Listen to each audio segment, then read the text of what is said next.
Сәлем достар, бүгін мен сіздерге асқабақтың пайдасы туралы айтатын боламын. Видеомның соңына дейін көріп, қолдауды ұмытпаңыздар.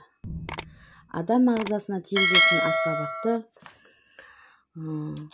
құрамында кальций, цинк, марганец, фосфор, йод, фтор, магний элементтері өте көп. Сонымен қатар асқабақтың 1000 түрлі ауруға ем.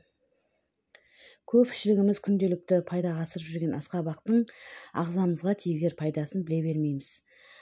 Мысалға, асқабақ склероз, диабет және өт қабынуына шалдыққан жандарға өте пайдасы зор. Сонымен қатар асқабақтың артық салмақтан арылуға және жүктілік кезінде қолданған жөн. Әсіресе жас аналар асқабақпен қоректенсе, витаминдер қорын жинап, әрі сәбиге пайдалы болады. Емшектегі сәбилер үшін асқабақтың дәмді де пюре дайындауға да болады. Асқабақтан пюре жасап қана қоймай, шырынын берсеңіз де болады. Асқабақ шырыны сәбізбен немесе алма шырымен жақсы үйлеседі.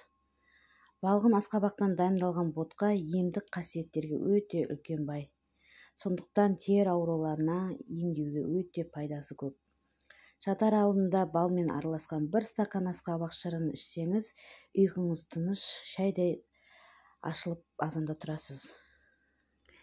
Мамандар асқабақ дәнін үзбей жейтіндердің бауыр, сүт безі, тікішек, ұйқы безі, өкпе, асқазан, қатерлі ісік ауруына ешқашан шалдықпайтынын растайды.